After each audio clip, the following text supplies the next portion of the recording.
Bienvenue à toutes et à tous et ravie de vous retrouver sur cette nouvelle vidéo consacrée à la percée que va faire la santé mentale sur cette année 2020. Cette année nous ramène aux fondamentaux et à la fameuse formule bien connue d'un esprit sain dans un corps sain. Avec l'arrivée fracassante du Covid-19, on est remis face à l'importance des besoins à la fois d'une bonne santé physique, mais également des besoins qui tournent autour de la protection et de la sécurité. Et vous remarquerez que ce sont justement ces professions-là qui sont remis sous la lumière des projecteurs et qui nous reconnectent à une conscience collective sur leur place fondatrice.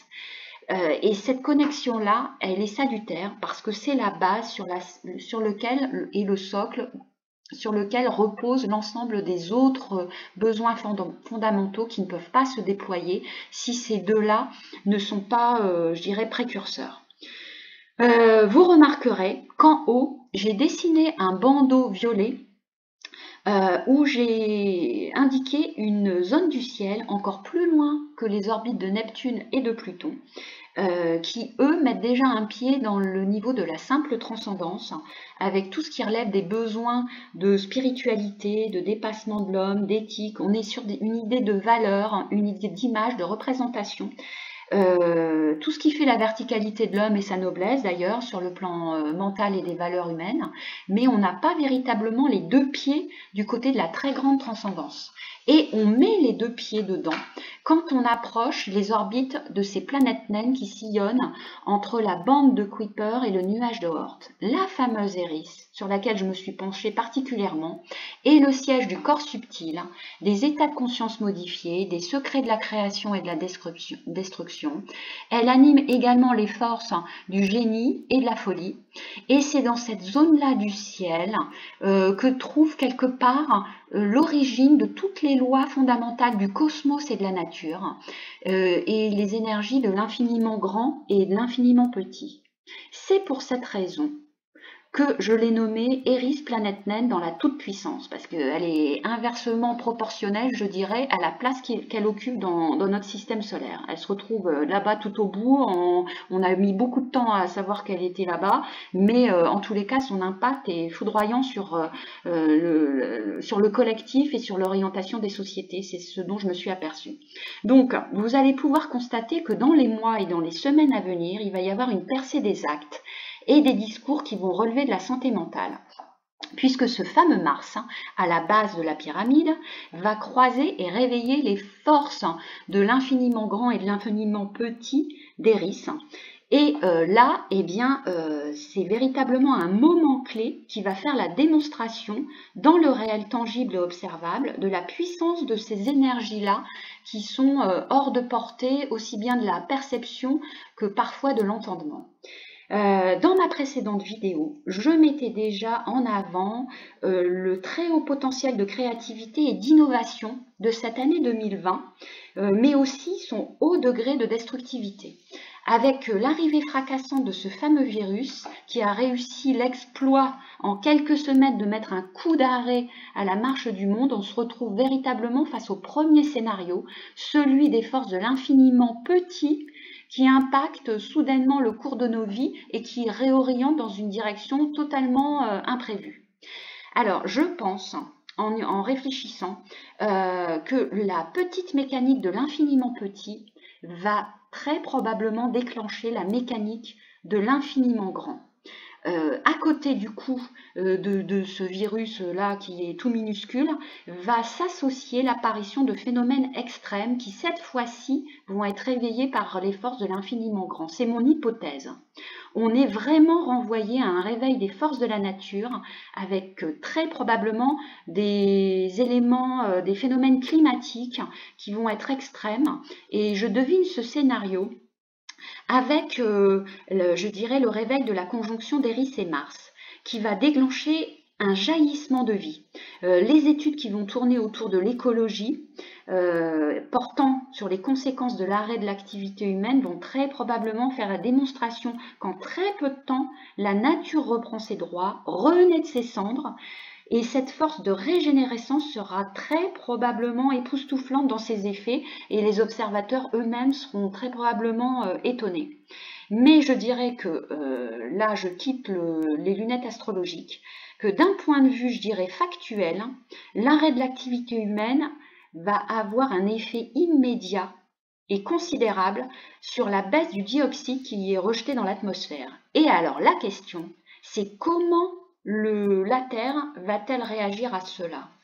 Alors j'ai eu l'image, parce que je fonctionne beaucoup en raisonnement analogique, j'ai eu l'image d'un drogué à qui on a coupé l'arrivée de sa substance toxique. Et les premiers effets, on ne peut pas dire que c'est un effet très salutaire, hein, parce qu'il y a sur le corps des conséquences qui sont très importantes. Et là, effectivement, ce coup d'arrêt du dioxyde de carbone qui est rejeté, on peut imaginer que ça ne va pas être sans conséquences. Et je pense que les climatologues eh bien, sont très certainement déjà branchés sur cette atmosphère terrestre pour observer ce qui s'y passe, car à n'en pas douter, il va s'y passer des forces qui vont relever de l'infiniment grand. Moi, en tous les cas, c'est mon hypothèse. On va voir comment tout ça va s'orchestrer cette année-ci. Et la période qui peut être marquée par tous ces événements climatiques extrêmes, je la situe entre juillet et le mois de décembre. Alors, vous vous rappelez qu'au niveau de mon bandeau violet, mis au-dessus de la pyramide de Maslow, eh bien, j'avais fait l'association entre génie créatif et folie destructrice. C'est les deux faces d'une même médaille. Et on va voir surgir deux catégories de personnes très contrastées. Alors, le meilleur, des personnes qui vont réaliser, je pense, de véritables exploits tant physiques que mentaux. Et si je peux m'essayer à un portrait robot de ces individus, je dirais qu'il s'agit d'une partie de la population qui est d'une nature très créative, inventive, rebondissante.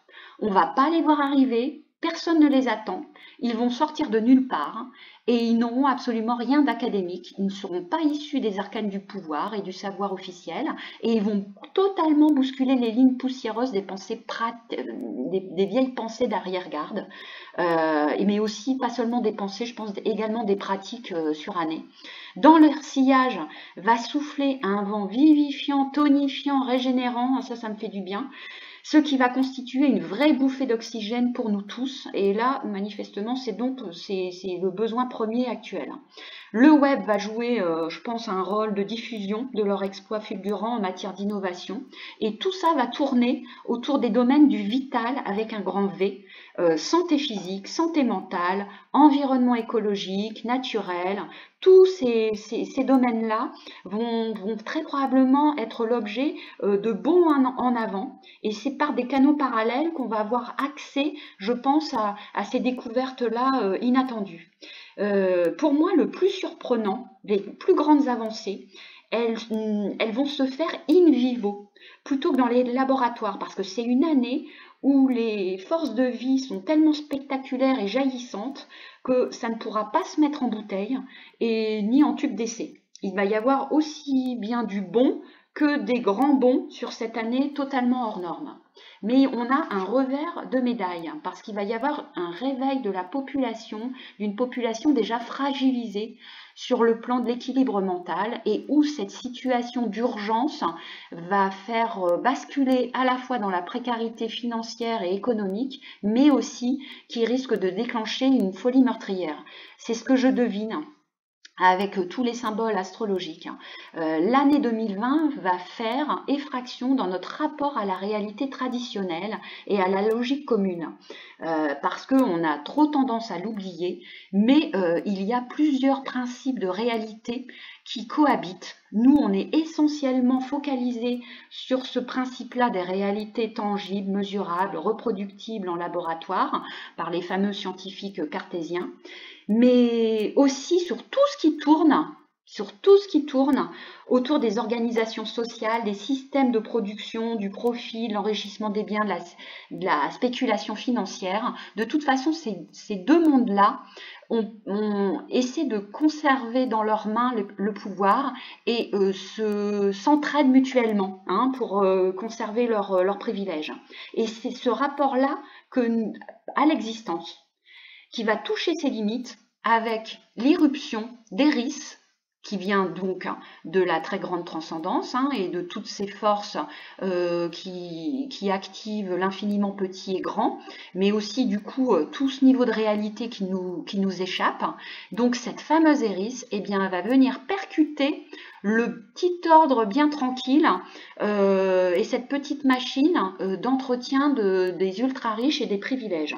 Alors, on voit déjà, avec l'arrivée du virus, qui nous a pris tous au dépourvu, et avec les lunettes astrologiques, je dirais, au-delà, j'entrevois, comment dire, l'orchestration d'un vivant qui va être à la fois spectateur et objet de phénomènes spectaculaires et sidérants. Alors pourquoi sidérants? Parce qu'au final, eh bien, c'est en lien avec le sidéral, avec les orbites sidérales de nos fameuses planètes. Et plus elles sont loin, et plus elles sont puissantes sur le collectif.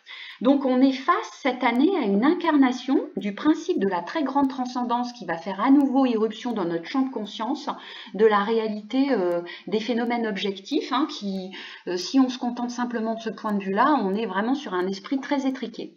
Alors, ils sont, là je vais prendre l'exemple des génies créatifs, qui sont un exemple et une illustration parfaite de cette idée-là, et parce qu'ils sont au croisement improbable entre le vivant et la transcendance. Alors on va s'arrêter quelques instants sur leur fonctionnement parce qu'ils vont éclairer le fonctionnement de cette personnalité, de ces personnalités, de ces individus-là qui vont être probablement très destructeurs. Alors ils ont une partie de chemin qui est commun avec les génies créatifs. Les génies créatifs présentent la spécificité d'être capables de partir voyager à travers l'esprit dans des contrées lointaines et du grand inconnu. Ils ont cette puissance-là qui est animée par un Eris qui est important relié au luminaire, soit la Lune, soit le Soleil ou les deux. Et ils présentent la spécificité, les génies créatifs, de justement activer en simultané avec les axes de milieu de saison Taureau, Lion, Scorpion et Taureau, donc Lion, Verseau, Taureau, Scorpion, ils sont capables d'activer en simultané deux forces contraires. Une force de dépassement et de déblocage, et aussi, et c'est ça qui les distingue de la folie meurtrière, une capacité aussi de maîtrise et de résistance par rapport aux prises qu'ils font lorsqu'ils passent de l'autre côté du miroir et lorsqu'ils nous ramènent un très gros morceau de transcendance. Ils ramènent cet échantillon-là, des secrets qui habitent cette zone du ciel. Ils le montrent à l'ensemble des communs et des ordinaires qui, dans un certain nombre de cas, ne veulent même pas voir qu'il se passe quelque chose d'important, tant c'est dérangeant. Mais que ce soit finalement à titre posthume ou de leur vivant, la fulgurance de leur prise nous propulse quelques siècles plus tard. On fait un véritable bond. Leur innovation a un effet viral, ça c'est également de leurs caractéristiques. Elle fait le tour du monde et il y a un impact le cours du collectif. Seulement, dans le cas des forces destructrices, ces gens-là sont en capacité, comme les génies créatifs, de passer de l'autre côté du miroir, de visiter des contrées lointaines et inconnues, mais ce voyage étant à très haut risque vital, parce qu'on touche vraiment sur des énergies qui nous échappent complètement, ils n'en reviennent pas indemnes. C'est-à-dire que quand ils tentent de faire le chemin inverse, on s'aperçoit qu'ils ont été désintégrés durant le voyage. Et ce morcellement-là est très menaçant. Pourquoi ils ont été désintégrés? Parce que contrairement aux génies créatifs, ils n'ont pas réussi à résister à la puissance de ce qu'ils ont entrevu et découvert de l'autre côté du miroir. Alors, ils perdent leur cohérence interne et étant habités par des forces supérieures d'un très haut niveau d'intensité, ça signifie, comme dans Génie créatif, que leur impact pourrait avoir aussi un effet domino, réaction en chaîne, et atteindre le collectif dans son sein. Leur sillage, pour moi, peut être marqué par un haut degré de destructivité, comme le négatif d'une photo avec les génies qui marquent leur empreinte parmi nous de quelque chose de l'ordre d'une création qui dépasse tout le monde. Alors, sous la pression des états d'urgence qui vont marquer l'année 2020, je lis donc dans les hiéroglyphes de l'astrologie une année très contrastée, très contrastée, sur le plan événementiel et sur le plan émotionnel aussi. Puisque on va se retrouver véritablement au cœur des mécanismes, des secrets du vital avec un grand V. Donc je pense qu'il va y avoir un certain nombre d'autres vidéos que va m'inspirer cette année, parce qu'on est sur une année qui va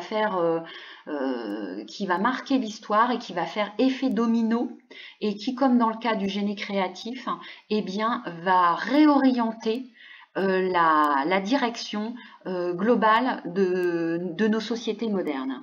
Au plaisir de vous retrouver pour une prochaine vidéo. À très bientôt. Au revoir.